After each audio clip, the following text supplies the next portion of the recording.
Le Christ est ressuscité. Oui, c'est la vérité.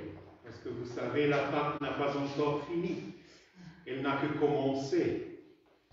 Déjà que toute cette semaine ne compte comme un seul jour. C'est ça ce que veut dire un octave. C'est pour ça que tous les jours de cette semaine comptent comme un dimanche. Et pendant 50 jours, jusqu'à la Pentecôte, on se réjouira dans la joie de la résurrection.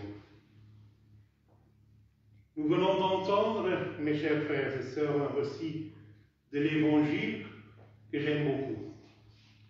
Je le trouve particulièrement touchant. Qu'il y a ces deux disciples de Jésus qu'après sa mort, ils veulent reprendre leur vie comme avant. Ils n'avaient pas encore compris qui il était. Ils n'ont pas voulu croire l'annonce des femmes qu'il était ressuscité. Et ils se mettent en route vers Emmaüs, un village à quelques 12 kilomètres de Jérusalem. Peut-être qu'ils étaient d'origine de là-bas, qu'ils voulaient rentrer chez eux ou qu'ils avaient pensé de s'installer là-bas à quelques distances de Jérusalem, où c'était quand même encore un peu dangereux d'être associé avec Jésus, même s'il était mort.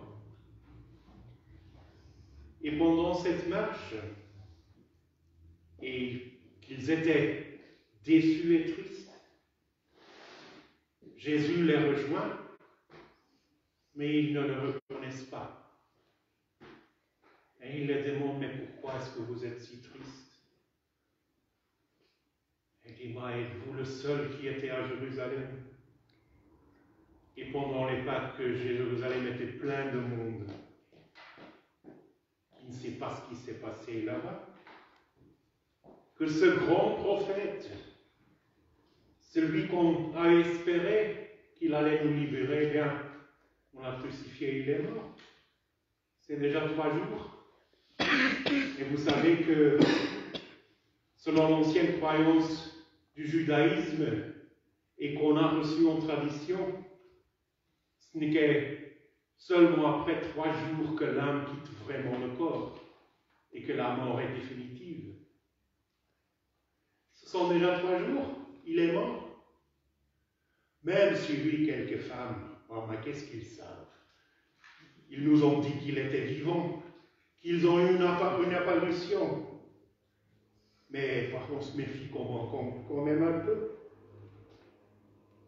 Et qu'alors Jésus leur reproche, mais avez-vous vraiment rien compris? Et il commence à leur expliquer, en parcourant toute l'histoire d'Israël, tous les écrits de l'Ancien Testament, tout ce qui était écrit, que le Messie, le libérateur, devait être humilié, mis à mort, mais ressuscité en gloire. Parce que les Juifs d'alors, ils s'attendaient à un Messie, plutôt un général, un chef d'armée, qui allait les libérer de l'oppression des Romains, qui allait restaurer le royaume d'Israël, parce qu'il n'était pas de la maison de David, de la descendance du grand roi.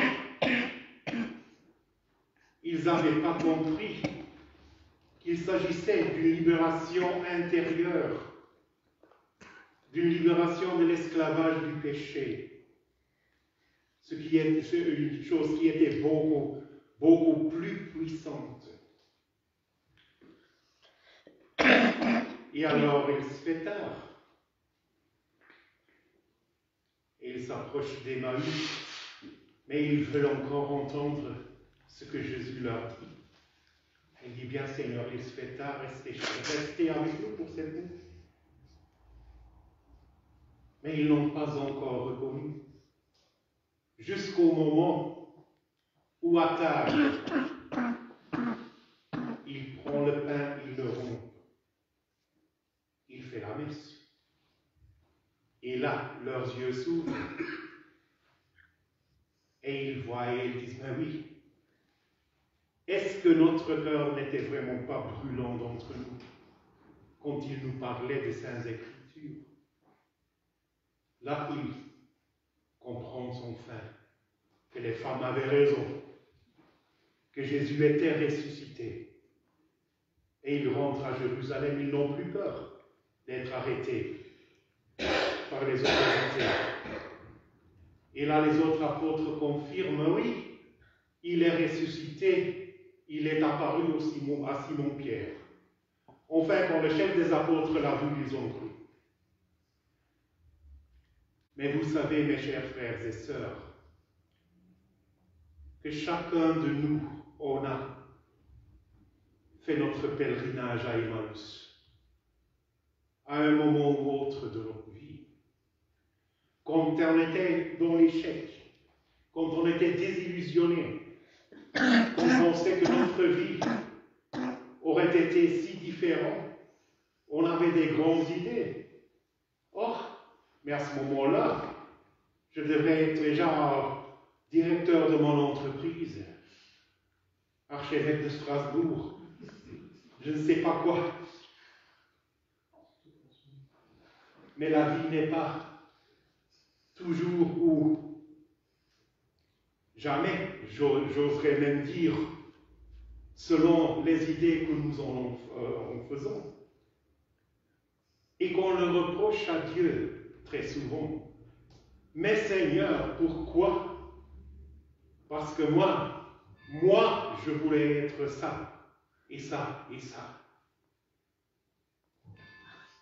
Et c'est en ce moment-là, que Jésus nous rejoint incognito.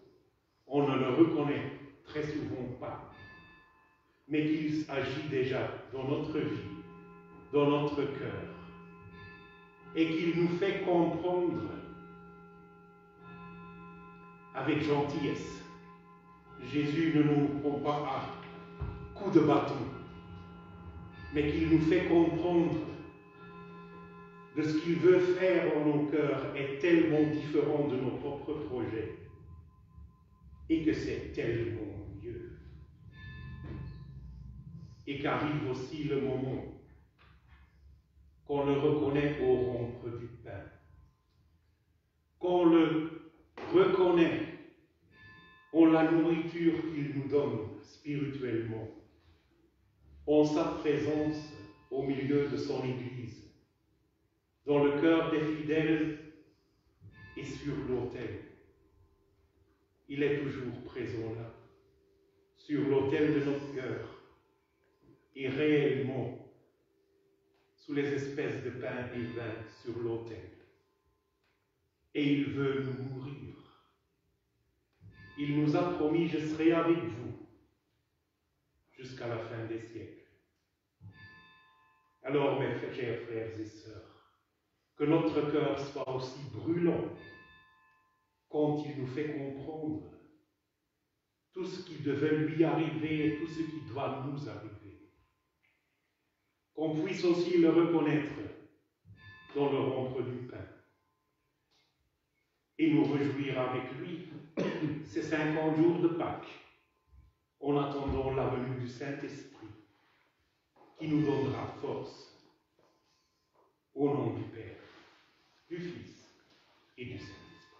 Amen.